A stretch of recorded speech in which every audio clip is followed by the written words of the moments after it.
In the beginning, before the first song was ever sung, before the first melody danced through the air, the world knew only the sounds of nature.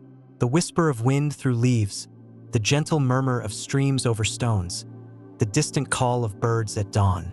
Music, as we know it, did not yet exist. But on one extraordinary morning, in a hidden cave high on Mount Cyllene, a divine child would change everything forever. This is the story of how music was born, how the very first instrument came to be, and how a moment of innocent mischief became the foundation of all harmony in the world. Welcome, dear listener, to Mythos Sleep, where ancient tales lead to restful nights. I'm here to guide you on a gentle journey through the most beautiful stories from mythology, told in a way that will help you relax, unwind, and drift peacefully into sleep. Tonight, we travel to ancient Greece to witness the birth of something magical. So settle in, close your eyes, and let your breathing slow as we begin our tale.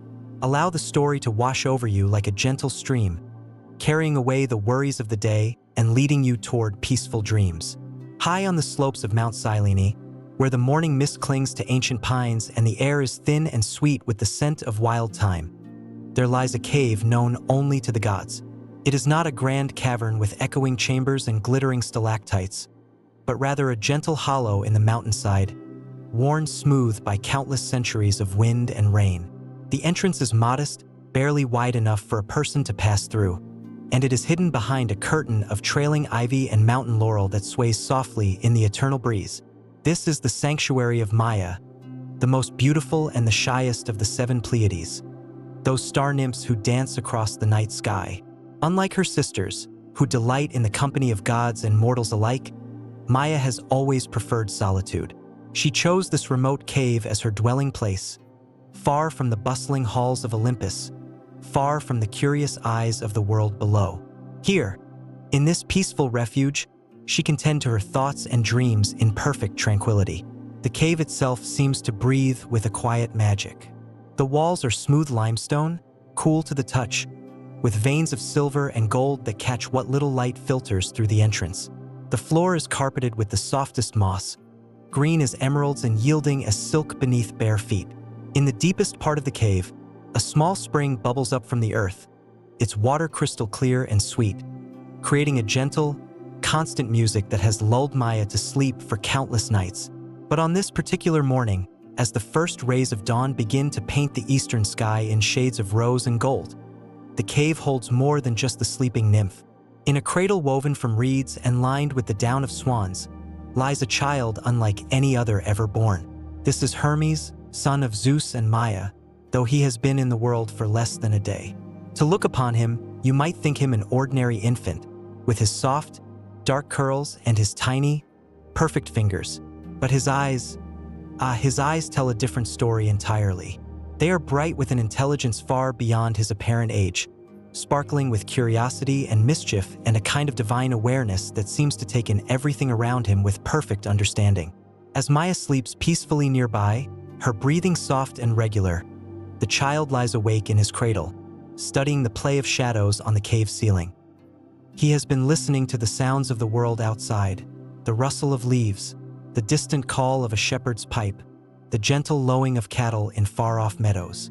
Each sound seems to fascinate him, and he turns his head this way and that, trying to catch every nuance, every variation in tone and rhythm. There is something stirring within him, a restlessness that has nothing to do with hunger or discomfort. It is the restlessness of a creative spirit, a divine spark that yearns to explore, to discover, to make something new.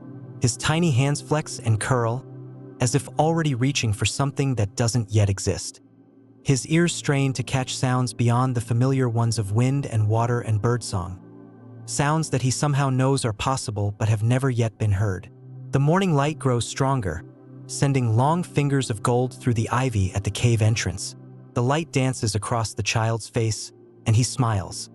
Not the unconscious smile of a sleeping baby, but a knowing, delighted smile that speaks of plans already forming in his divine mind.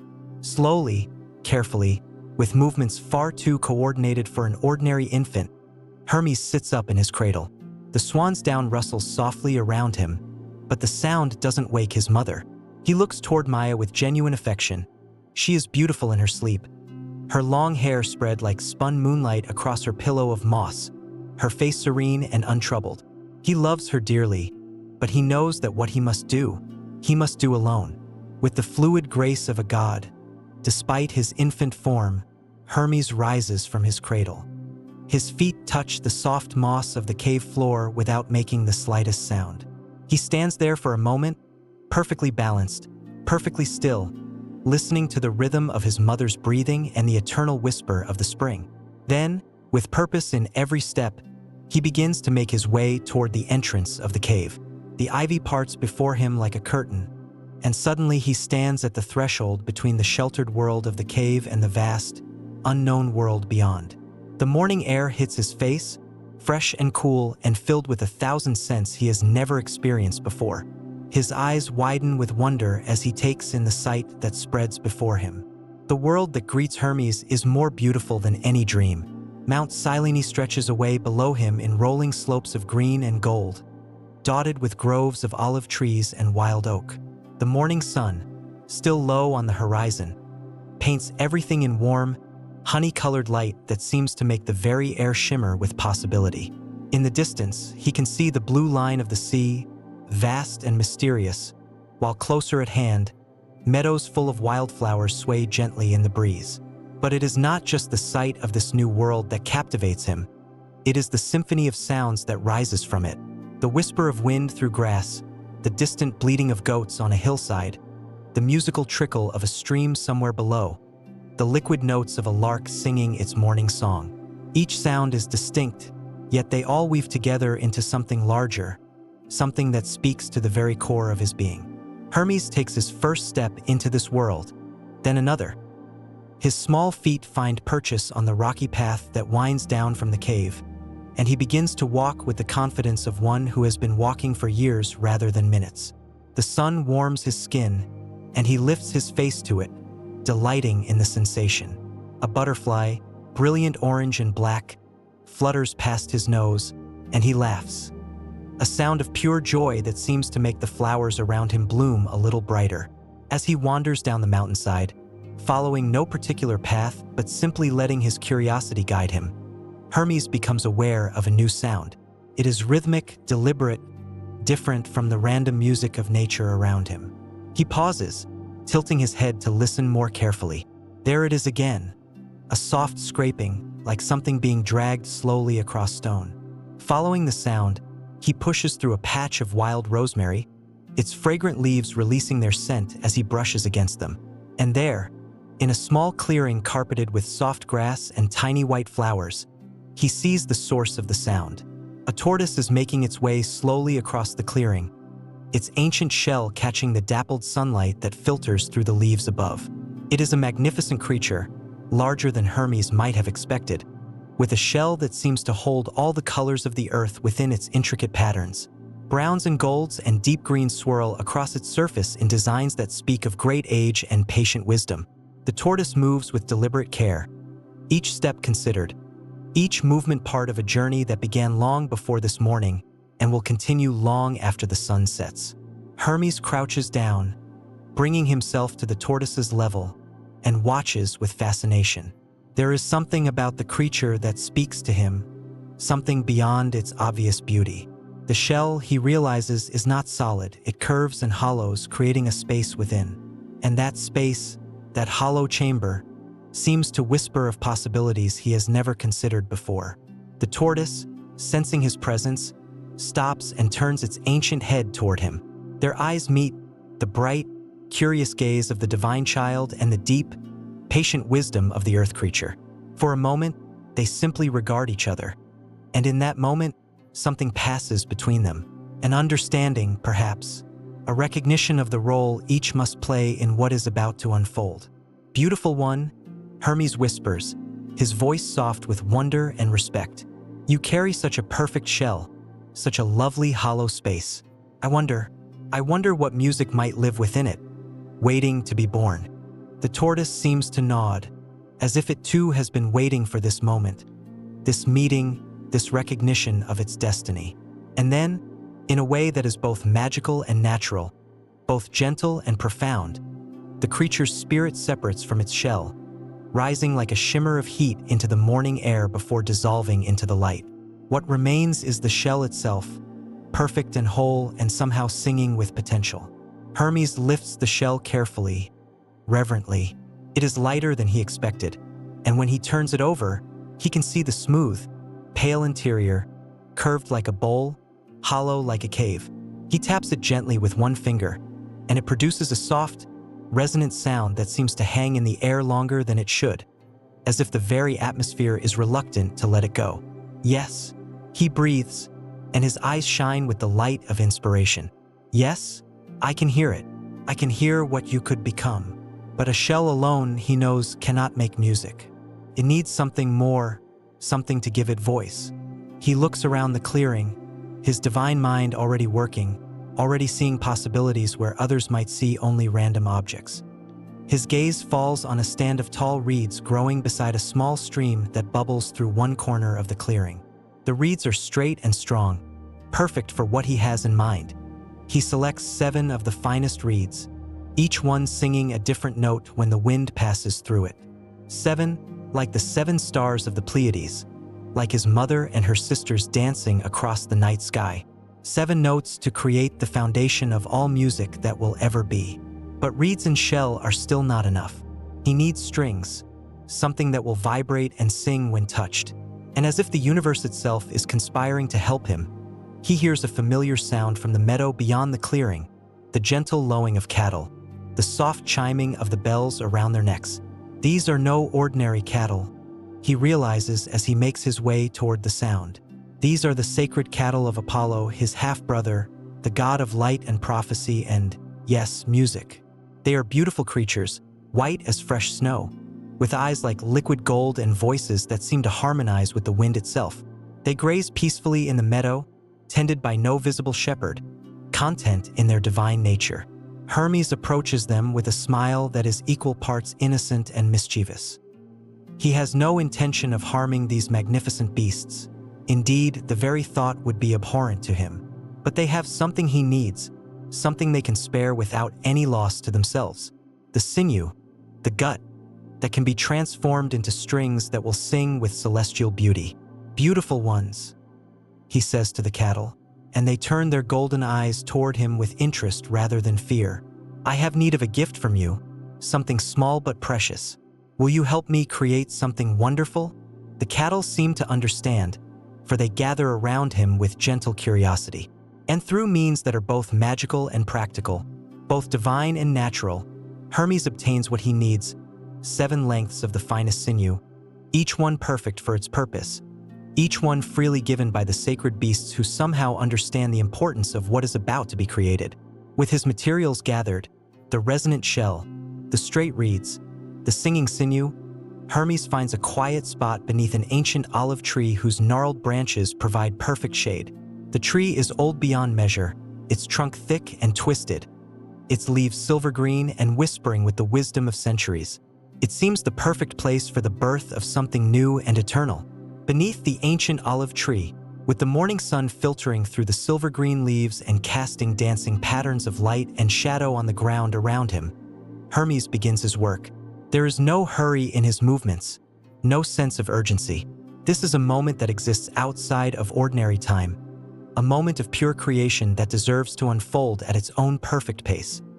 He begins with the shell, running his small hands over its surface, feeling the subtle ridges and valleys, the places where it curves inward and the places where it swells outward. Each touch seems to awaken something within the shell, as if it remembers its life in the sun and rain, its slow journeys across meadows and hillsides, its patient existence as part of the great web of life. But now it is ready for a new kind of existence, a new purpose that will make it immortal in ways its original form never could have been. With infinite care, Hermes begins to prepare the shell. He smooths its edges where necessary, cleans its interior until it gleams like polished ivory, and tests its resonance by tapping it gently in different places. Each tap produces a slightly different tone, and he listens to each one with the focused attention of a master craftsman, learning the voice of his instrument before it is even complete. Next, he turns his attention to the reeds. Each one must be cut to precisely the right length, shaped to exactly the right thickness, positioned at exactly the right angle. This is delicate work, requiring not just skill but intuition, not just knowledge but inspiration. As he works, Hermes finds himself humming softly under his breath. Not any melody he has heard before, for no melodies exist yet, but something that seems to flow from the very act of creation itself. The reeds, when properly prepared, will serve as the arms of his instrument, the framework that will hold everything together. He fits them carefully into the shell, two graceful curves that rise from either side like the horns of a crescent moon, or like arms reaching up to embrace the sky. The fit is perfect, as if shell and reeds were always meant to be joined in this way. But the most delicate work is yet to come. The strings, those 7 lengths of divine sinew, must be attached with perfect tension, each one tuned to its own unique note, each one positioned so that it will sing in harmony with its companions. This is work that requires not just physical skill but a deep understanding of the mathematics of music, the hidden relationships between sound and number, vibration and harmony. Hermes works with the patience of eternity and the precision of divine inspiration. He stretches the first string from one arm of the instrument to the other, testing its tension, adjusting it until it produces exactly the note he hears in his mind. Then the second string, pitched slightly higher, then the third, each one adding its voice to the growing chorus of possibility. As he works, the world around him seems to hold its breath. The wind stills in the olive leaves, the stream nearby flows more quietly, even the insects pause in their buzzing as if sensing that something momentous is taking place. The very air seems to thicken with anticipation, charged with the potential of what is about to be born.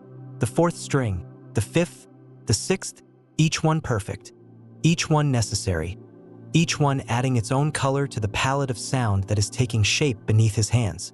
And finally, the seventh string, the highest and most delicate, the one that will complete the harmony and make the instrument whole. When the last string is in place, Hermes sits back and looks at what he has created. It is beautiful beyond words, the curved shell gleaming in the dappled sunlight, the graceful arms reaching upward, the 7 strings stretched between them like captured moonbeams. But beauty alone is not enough. The true test is yet to come. For a long moment, he simply sits and looks at his creation, this thing that has never existed before in all the history of the world. His heart beats with excitement and nervousness and a kind of reverent awe at what he has accomplished. Then, slowly, carefully, he reaches out and touches the lowest string with the tip of one finger. The sound that emerges is like nothing that has ever been heard before. It is pure and clear and sweet, with a resonance that seems to come not just from the string itself but from the shell beneath it, from the very air around it, from some deep place in the heart of creation itself. The note hangs in the air like a visible thing, shimmering with its own light, and for a moment the world is transformed.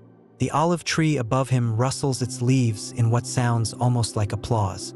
A bird that has been silent in a nearby bush suddenly bursts into song, as if inspired by this new sound to find its own voice. Even the stream seems to gurgle more musically as it flows over its bed of smooth stones. But one note, however beautiful, is not music. Music requires melody, harmony, the interplay of different sounds creating something greater than the sum of its parts. With growing confidence, Hermes plucks the second string, then the third, listening to how they sound together, how they complement and enhance each other. And then, guided by instinct and inspiration, by the divine spark that burns within him, he begins to play. His small fingers dance across the strings, finding patterns and combinations that seem to flow naturally from the instrument itself. The melody that emerges is simple at first, just a few notes, repeated and varied, like a child learning to speak its first words. But as he continues to play, the music grows more complex, more beautiful, more profound. It tells a story without words, paints pictures without colors, expresses emotions that have no names. It speaks of the joy of creation, the wonder of discovery, the deep satisfaction of bringing something new and beautiful into the world. The music flows from the lyre like water from a spring, pure and endless and life-giving. It rises into the air and spreads outward, carried by the wind to every corner of the meadow, to every creature within hearing. And everywhere it goes, It brings a kind of magic, a transformation, an awakening to beauty that has never been experienced before. Flowers that were merely pretty become breathtakingly beautiful. Colors become more vivid, scents more intoxicating. The very light of the sun seems to dance in time with the melody. The cattle in the distant meadow lift their heads and low in harmony with the music. Birds join their voices to the song, creating a chorus that spans earth and sky. This is the birth of music, the moment when sound becomes art, when vibration becomes beauty, when the random noises of the world are transformed into something that speaks directly to the soul. And at the center of it all sits a divine child with bright, mischievous eyes, his small hands coaxing magic from 7 strings and a tortoise shell, creating something that will outlast empires and endure until the end of time. The music of the lyre spreads across the landscape like ripples on a still pond, touching everything in its path with beauty and wonder. It flows over hills and through valleys, dances through groves of trees and across meadows full of flowers, until it reaches the ears of one who knows music better than any other being in creation. Apollo, the golden god of light and prophecy, of healing and harmony, is walking through his sacred grove when the sound reaches him. At first, he pauses, thinking perhaps it is some new bird he has never heard before, or the wind playing through reeds in some particularly musical way. But as he listens more carefully, his divine senses tell him that this is something entirely different, something that has never existed before in all his long immortal life. The music is coming from the direction of Mount Cyllene, and there is something about it that calls to the very core of his being. It is not just beautiful, though it is more beautiful than anything he has ever heard. It is not just skillfully played, though the technique is flawless despite its apparent simplicity. There is something else, something that speaks of divine inspiration, of a new kind of magic being born into the world. Apollo begins to walk toward the source of the music, his golden sandals making no sound on the soft earth. As he moves, his initial curiosity gives way to something deeper, a recognition that he is witnessing something momentous, something that will change the very nature of music forever. The melody seems to grow more beautiful with each step he takes, more complex and nuanced, as if it is evolving even as he listens. But then, as he crests a small hill and looks down into the valley below, Apollo sees something that stops him in his tracks. There, in a meadow that should be full of his sacred cattle, he sees only empty grass waving in the breeze. His cattle, those magnificent snow-white beasts with their golden eyes and musical voices, are nowhere to be seen. For a moment, divine anger flares within him. Someone has dared to steal from a god, to take what is sacred and protect it. The music, beautiful as it is forgotten in the face of this outrage. Apollo's eyes blaze with golden fire, and the very air around him begins to shimmer with heat as his power responds to his emotion. He follows the trail of the missing cattle, his divine senses easily picking up their scent and the subtle signs of their passage. The trail leads him up the slopes of Mount Cyllene, winding through groves of pine and oak, past streams and meadows, always climbing higher toward the source of that mysterious, beautiful music. And then he sees him, a child, no more than a day old by all appearances, sitting beneath an ancient olive tree with something cradled in his small hands. The music is coming from this child, from the strange and beautiful object he holds, and Apollo's anger wavers as he tries to make sense of what he is seeing. The child looks up as Apollo approaches, and their eyes meet, the blazing golden gaze of the sun god and the bright, mischievous eyes of the infant Hermes. There is no fear in the child's expression, no guilt or shame, only a kind of delighted curiosity, as if he has been waiting for this meeting and is pleased that it has finally come to pass. "You," Apollo says, his voice carrying all the authority of his divine nature. "What have you done with my cattle?" Hermes tilts his head, considering the question with the seriousness of a philosopher contemplating the mysteries of existence. Then he smiles, a smile so charming, so innocent, so utterly disarming that Apollo feels his anger begin to ebb despite himself. "Your cattle are safe and well," Hermes says, his voice clear and sweet despite his apparent youth. "They graze in a hidden meadow not far from here, content and unharmed. I needed only a small gift from them, freely given, to complete my work." "Your work," Apollo's gaze falls on the instrument in the child's hands, and for the first time he truly sees it. The curved shell, the graceful arms, the 7 strings that seem to glow with their own inner light. What is that thing you hold? Instead of answering with words, Hermes lets his fingers dance across the strings once more. The melody that emerges is even more beautiful than what Apollo heard from a distance, more complex and nuanced and emotionally rich. It tells a story of creation and discovery, of joy and wonder, of the deep satisfaction that comes from bringing something new and beautiful into the world. Apollo listens with growing amazement. He is the god of music, the master of the golden lyre that can charm gods and mortals alike, the patron of poets and singers throughout the world. But this music, this simple, pure, perfect music, is unlike anything in his vast repertoire. It speaks to something deeper than technique or training, something that touches the very essence of what music can be. How? He whispers when the melody finally fades into silence. How did you create such beauty? Hermes looks down at the instrument in his hands, then back up at Apollo with eyes that sparkle with pride and joy. I found a tortoise, he says simply, and I heard the music that was sleeping inside its shell. I found reeds that sang in the wind, and strings that wanted to vibrate with harmony. I simply brought them together and let them become what they were meant to be. Apollo kneels down, bringing himself to the child's level, his anger completely forgotten now in the face of this miracle. May I? He asks, gesturing toward the instrument. Hermes considers this request with the gravity of a king deciding matters of state. Then, with a smile that lights up his entire face, he holds out the lyre. I made it for you, he says. I made it for the god who would know how to use it best, who would help it fulfill its destiny. Apollo takes the instrument with hands that tremble slightly with reverence and excitement. The shell is warm to the touch, as if it holds the memory of life within it. The strings seem to hum with potential even before he touches them, and when he finally does pluck the first note, the sound that emerges is so pure, so perfect, so exactly what he has been searching for all his immortal life, that tears of joy spring to his golden eyes. He plays a simple melody, then a more complex one, then begins to improvise, letting the instrument guide him into new territories of sound and harmony. The lyre responds to his touch like a living thing, amplifying not just the notes he plays but the emotions behind them, the intentions and dreams and visions that drive his music. This is extraordinary. He breathes, looking up at Hermes with something approaching awe. This is the future of music. This will change everything. Hermes nods solemnly, as if he has always known this truth.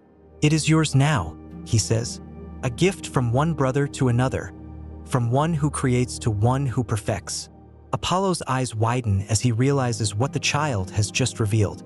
Brother, he says, you are Hermes, the child says with a bow that is both playful and respectful. Son of Zeus and Maya, god of… Well, I suppose I'm still discovering what I'm the god of, but I think it might have something to do with bringing things together that were meant to be together. Apollo laughs, a sound like golden bells ringing in a summer breeze. Indeed it does, little brother. Indeed it does. He looks down at the lyre again, then back at Hermes. But I cannot simply take such a gift without offering something in return. What would you have of me? Hermes considers this question with the same seriousness he has brought to everything else. Then his face brightens with inspiration. Your staff, he says, pointing to the golden rod that Apollo carries, the caduceus that marks him as a messenger and guide. And perhaps you could make me the patron of shepherds and travelers? Those who wander the world and need music to comfort them on their journeys. Apollo smiles and extends his staff toward the child. Done, he says. You shall be the guide of all who travel, the protector of all who tend flocks, the friend of all who need a helping hand on their journey. And this lyre shall be my most treasured possession, the instrument that will inspire all music that comes after. As the sun begins to set, painting the sky in shades of gold and rose and deep purple, the two gods sit together beneath the olive tree. Apollo plays the lyre, exploring its possibilities, discovering new melodies and harmonies with each passing moment. Hermes listens with the satisfaction of a creator seeing his work appreciated and understood. The music flows around them and through them, binding them together in brotherhood, creating a harmony that is about more than just sound. It is the harmony of creation and appreciation, of innovation and tradition, of the young and the eternal working together to bring beauty into the world.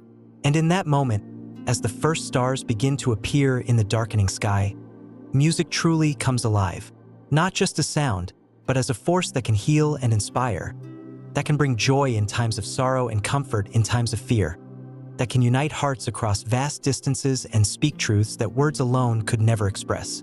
From that day forward, the lyre became the most beloved of all instruments. Apollo carried it with him wherever he went, using its sweet voice to inspire poets and musicians, to heal the sick and comfort the sorrowful, to bring harmony to conflicts and beauty to the darkest corners of the world. The music that flowed from those 7 strings became the foundation of all melody, the source from which every song would spring. Bards would carry smaller versions of the lyre to accompany their tales of heroes and gods. Shepherds would craft simple versions from whatever materials they could find, using them to soothe their flocks and pass the long hours of watching. Lovers would serenade each other with its gentle voice, and mothers would use its lullabies to sing their children to sleep. But perhaps most importantly, the lyre became a symbol of what can happen when creativity meets opportunity, when divine inspiration finds the right materials and the right moment to manifest something entirely new. It reminds us that beauty can be born from the simplest things: a shell, some reeds, a few strings, when they are brought together with love and vision and the courage to try something that has never been tried before. The story of Hermes and his lyre teaches us that music is not just entertainment, but a fundamental force of creation, a way of bringing order to chaos and harmony to discord. It shows us that the greatest gifts are often those we give freely, without thought of reward, and that the bonds between brothers, weather gods, or mortals can be strengthened by shared appreciation of beauty.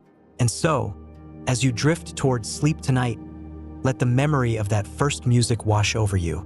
Imagine the sound of those 7 strings singing in perfect harmony, carrying with them all the peace and beauty and wonder of that magical moment when music was born. Let that ancient melody guide you into dreams filled with creativity and joy, with the satisfaction of bringing something beautiful into the world. The lyre still sings, even now, in every note of music that touches your heart, in every melody that lifts your spirit, in every harmony that reminds you that you are part of something larger and more beautiful than yourself. Its voice echoes through the centuries, a gift from the gods to all who have ears to hear and hearts to understand. Sleep well, dear listener, and may your dreams be filled with music.